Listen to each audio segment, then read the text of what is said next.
Hi guys, it's Jasmine, your internet best friend, who is here to talk about anything and everything with you because that's what I'm here for. Today, I thought I would talk about therapy. I have been honest about the fact that I do go to therapy on this YouTube channel, and because of that, I have had both friends and subscribers reach out to me asking me questions. What is therapy like? Why do you have therapy in the car? How do I have a therapist? Where can I find one? How does this work? YouTubers talk about the fact that they do go to therapy, but like nobody in general really talks about what therapy is actually like and what you expect from it and what you get out of it. Literally, what is therapy and what do you do? I asked people on my Instagram, you can go follow me at That Jaz, with 2 Z's. Okay. I asked people to ask me questions they have about therapy that they're too afraid to ask. So today I'm going to be answering those questions as honestly as I can. But I do want to put a little bit of a disclaimer / trigger warning at the beginning of this video. I am going to be talking about mental health. I'm going to be talking about things like depression, anxiety. So if you are sensitive to those subjects and those subjects might trigger you, then this video is not for you. If you are dealing with some of these things and you think this video might help you in a positive way, that is my goal. Keep watching. Also, one more thing. I only have my personal therapy experience to go off of. As I'm gonna end up talking about, there's a lot of different types of therapy. I'm just gonna be using my therapy experience for reference. What I know therapy is like, what I've heard from other people. I am just one person of a lot of people who go to a lot of different therapists. My experience may not be your experience, may not be another person's experience. Everybody's experience is different, and I just glad, okay, got that covered. Cool, let's get started. So we're gonna start with the basics here. Somebody asked, when did I start therapy? I started going to therapy actually back in middle school for anxiety. I also have a phobia-related anxiety. I will not be disclosing that phobia, but that was the specific reason that I was going to therapy. The therapist that I was seeing at the time was specifically trained to help people with this phobia. That was their specialty. We're gonna pause this question for a sec, and I want to give a little bit of therapist 101 here. You don't just see a therapist, okay? You can see a therapist for specific issues, like you could go see a therapist for depression, for anxiety, couples therapy. Most of the time, therapists have a focus, something that they specialize in. And we were also looking for a therapist who worked with younger kids, worked with teens, young adults, because a lot of the times therapists will just work with specific age groups. Not all the time, but sometimes they specialize in certain age groups. They only work with certain age groups, that sort of thing. So I saw that therapist for a while, and then I ended up stopping seeing that therapist maybe after a year or so. It wasn't really working out. We just didn't really click. I'll get into that later about like clicking with your therapist. But I actually stopped seeing a therapist up until my, I want to say, junior year of high school. My mental health just got to another point where my anxiety was really bad. I was really struggling at school, and I still see them now, and we are homies, and they watch my videos, so hey. Okay, so the next general question is, how do you find a therapist? There's many different ways you can find a therapist. There's a lot of resources on the website Psychology Today. That's how I found my therapist. Okay, so this website is so easy to use. All you do is enter your location, apply all the filters that you need about like what you're dealing with, what your age group is, all that sort of stuff, and then you can read about all the different therapists. They'll have bios, you can email them. It's amazing. If you're in college, I'm sure you could reach out to your campus health. Maybe they have therapists even at your college or at your campus. You could also ask your like primary physician, your doctor, and they probably have recommendations or people that they refer to, people in the area, things like that. Oh, that's another thing we need to talk about. There's 2 different types of therapy, or ways to do therapy. Okay. You can meet with a therapist in person at like a doctor's office or at their office on a couch. I have personally never done that before. Both of my therapy experiences have been over like Skype, FaceTime situation. My first one was literally on Skype May she rest in peace. And now I see my therapist just on my phone. It's just like FaceTime. I personally really like meeting with my therapist over FaceTime. For some reason, I just feel a little bit more comfortable. It feels like I'm just like FaceTiming my sister, like FaceTiming a friend. It just feels very casual and doesn't feel like I'm sitting in like a doctor's office. Like I feel like I can just like hang out. You know what I mean? Is your therapist a female? Would it be weird to have a dude therapist or vice versa? So my first therapist that I had was a dude, and my therapist that I have now is a gal. So with this, it's all about what you're comfortable with. Maybe you don't have a preference. Some people do. For me, I definitely have a preference. I just feel way more comfortable talking to a female therapist, talking with just female doctors in general. And I think that was honestly one of the reasons why maybe I didn't really super love my first therapist, was because I like felt uncomfortable talking to a guy. Whatever is gonna make you the most comfortable and feel the most willing to be open is what you should do. So for me, I have a female therapist, but I know people who they have the opposite gender and it doesn't really matter. Although one thing to consider, especially for my female ladies out there, having a female therapist, one benefit is that if there are situations where you would like to talk about female health, it's maybe a little bit easier to do that with somebody else who is going through the same thing. If we're catching the same... You know what I mean? Okay, next question. What do you talk about in therapy? Now, I'm not going to tell you what I specifically talk about in therapy, but generally, this is how it goes. Reminder, it's different for everybody. Let's not base our experience off of Jasmine's, because Jasmine's experience is one person. Okay, great. Usually, I will just kind of talk about how my week is going. Maybe in my previous therapy session, there was something that I decided I was going to work on or focus on during the next week. If there was anything that came up during the week that was difficult or spiked some sort of anxiety or depression, together, her and I just analyze it, how it came about, how those feelings started, what those feelings might mean. And usually after I kind of talk about my week and how just kind of my life is going, we end up focusing on like one of those things, one event that happened during the week, one thing that's happening in my life, and just digging deeper into that. And when I say digging deeper, I mean like, where did those emotions come from? Is it something that happened in my childhood? What is the solution to these emotions? Things like that. But I also have absolutely no idea the structure of anyone else's therapy sessions, because nobody's ever talked about it. So just know, if you start therapy or if you're in therapy and your therapy session is laid out completely different than that, there's nothing wrong with that. Like, this is just what I'm going through and I know nothing else. I don't care. Somebody asked, how do you find a therapist that will work well with you, and are there any therapist red flags? Because I haven't seen like a whole bunch of different therapists, I don't know if I am the best person to answer this question, but I'm gonna give you my thoughts and opinions. So with my first therapist, first of all, he was a guy, and so that was kind of a red flag for me, because I realized that I didn't feel comfortable talking about my mental health with men. I didn't feel comfortable. I felt like I couldn't open up all the way. If he would ask me a question, maybe I didn't feel like I could give my true answer. Maybe I felt like I couldn't really open up all the way and be like vulnerable. That was kind of a red flag. Obvious red flags are if they're like, you know, if they're shaming you for anything that you feel, they're not, you know, respecting you and the way you're feeling, like just basic, like being respectful. Your therapist should be neutral on all opinions, and they should be open to any conversation about anything and not judge you. There should be no judgment from your therapist at all. They are there to help you,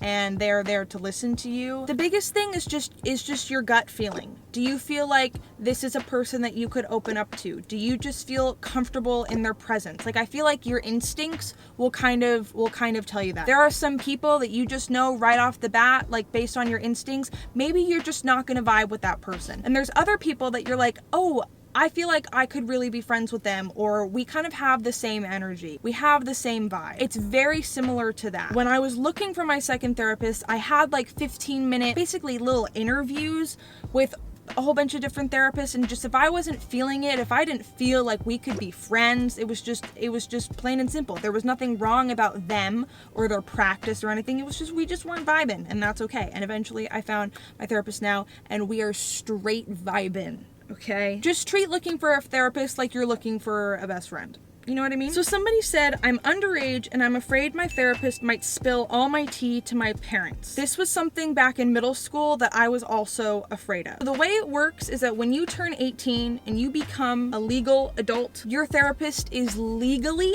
not allowed to communicate with your parents without your permission. But when you're under 18, your therapist technically has permission to talk to your parents or your guardians without your permission. But there's also this wonderful thing called confidentiality. And basically everything that you say in your therapy session with your therapist is confidential and will not leave that room, will not leave that meeting. It's plain and simple. Okay, I want to clarify something. I asked my therapist about this. Let me give you a better explanation. So if you're under 18, your parents have access to all your medical charts, and your therapist does have permission to communicate with your parents.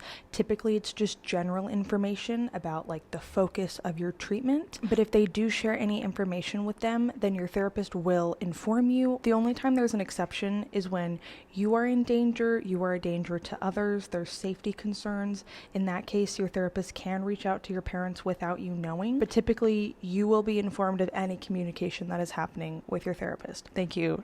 Okay. I want to make something clear. Therapy is not for your therapist to just hand you a solution to all your problems. At least that hasn't been my experience. Talking with a therapist is just like having a venting session with somebody where you can figure out maybe where things came from, where emotions stemmed from. You'll have self-discoveries just through talking about your problems. Like, at least for me, my therapist has never been like, all right, these are your problems, here are your solutions. It's never been like that. And I'm gonna assume it's not like that for most people. So when I feel like maybe therapy isn't going anywhere for me, or maybe I have an issue going on that I really need a solution for, the biggest thing is just communicating with your therapist what you need. If you need solutions, if you need tools, if you want clarity, you want to just talk it out and move on. Like, make sure you're clear with your therapist about what you want and what you need to get out of your conversation. They're not you. They don't magically know you. You need to communicate that with them, and then they can tailor the way that they're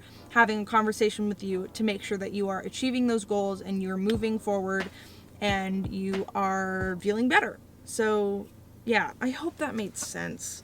Just communication. Communication is key. The biggest thing. Another really good question. Somebody asked, how was my very first session? I have two different answers to this question, because my very first session, back when I was in middle school and I didn't know anybody who went to therapy, it was very uncomfortable. Wasn't really looking forward to it. I didn't know him. I was kind of uncomfortable talking to him, and I was very shy, but I was also a middle schooler and I had absolutely no idea what to expect. But when I saw my second therapist, my first session was very different because I kind of knew what to expect, and I'm hoping this video will help you know what to expect. But usually in your first session, your therapist's just gonna have it's like a get to know you, okay? It's like a Q&A. So they're just gonna ask you questions about like, what are the things that you're dealing with? What are your hobbies? What are your interests? Are you in school? Do you have a job? And then the last thing they'll ask you about is usually just, what do you want to get out of therapy? What are you looking to accomplish? What are some goals? They just want a good sense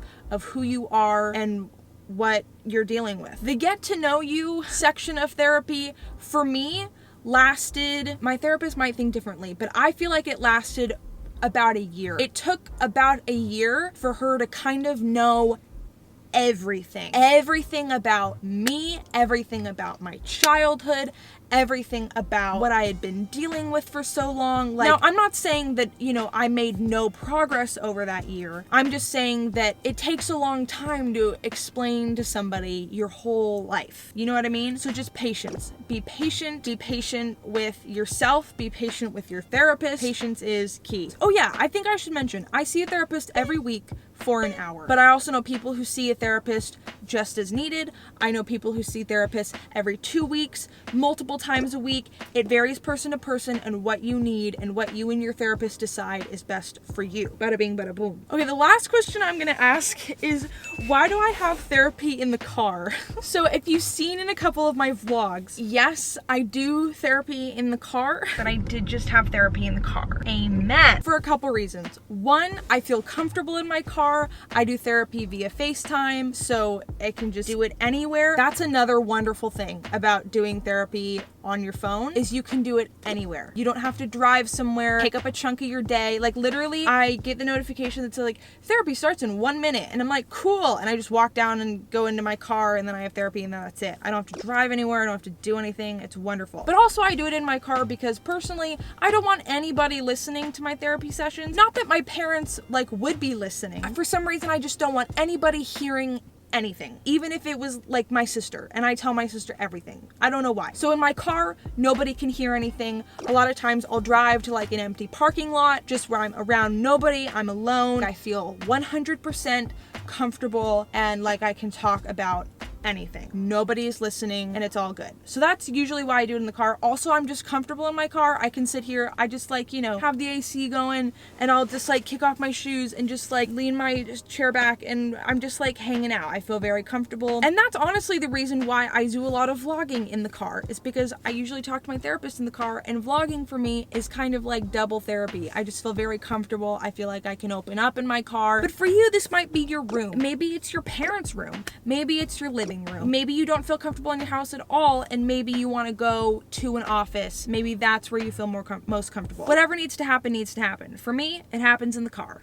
Okay, I think those are all the questions that I'm going to answer. I know that was a lot to cover. Hang in there. But I really just want to encourage you, if you feel in any way that you need help, if you are struggling with anything, you deserve to get the help that you need. No matter what you're going through, no matter the severity of what you're going through, no matter what you think the severity you're going through is. I think a lot of times there's a stigma around going to therapy, and that therapy is only for people who have been through stereotypical trauma or are dealing with heavy mental health issues. People think that just because maybe they don't deal with a mental health issue the same way as somebody else, therefore it's better or worse or more heavy or less traumatizing. Stop comparing and listen to yourself. Yes, somebody always has it worse. There is always going to be somebody that has it worse. That doesn't make what you're going through any less valid. I believe that therapy is for everyone, even if you don't struggle with specific mental health issues. If you have not been diagnosed with anxiety, depression, OCD, whatever it is. Maybe you're just struggling with an event in your life. Maybe it's school. Maybe you're really struggling with school, and you're like, it would just be really helpful to let out